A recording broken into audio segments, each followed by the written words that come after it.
とても天気の変わりやすい日になりました。皆様いかがお過ごしでしょうか。こんにちは、オートウエストエンドです。今日は短い動画になりますが、お付き合いください。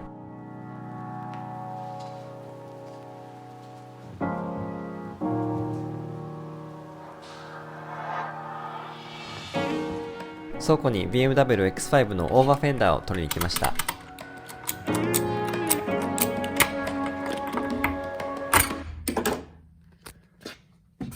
こちら eBay のストアラトビアから4つセットで2万円しないぐらいだったと思います。購入しました。グラスファイバー製でとても軽くて、そして純正で買うと1本2万円ぐらいすると思いますので、格安で買えたということもあり満足はしているんですが、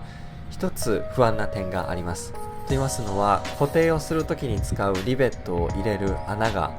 開いてないんですよね。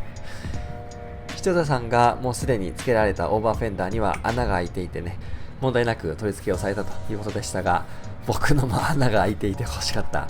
このオーバーフェンダーの裁断の仕方、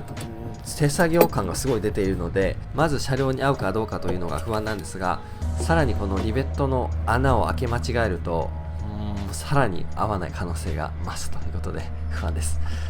先日買いましたマキタのパワードリルで穴を開けていきます。グラスファイバーと聞きますとめちゃくちゃ硬いイメージをお持ちの方もいらっしゃるかもしれませんが、実はこの木材用のドリルで穴を開けることができます。次の動画でオーバーフェンダー取り付けると思いますが、その作業をするところ屋外で行います。家からね出てしまうので、そのドリルとかドリルビットとかちゃんとねこのオーバーフェンダーに通用するのかっていうのを予行演習も兼ねてと言いますか、それで試したかったので、今日はね一つだけ穴を開けていきたいと思います。いざ外で穴を開けようとした時にね問題発生して、また家に帰って他の工具取ってっていうのもね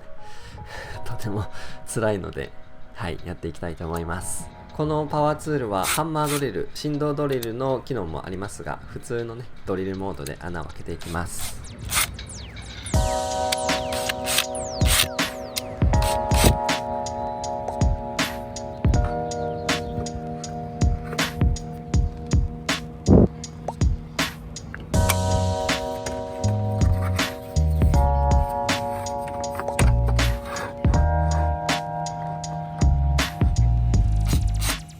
ずれないようにポンチなどでね目印つけてもいいですが、実際に手に取ってみますとこのオーバーフェンダーの薄さ感じると思います。しっくりくる大きさの木を挟んで、オーバーフェンダー自体にね余分な力がかからないようにした方がいいと思いました。そして映像のように本当に軽くドリルを当てるだけで穴が開いてくれました。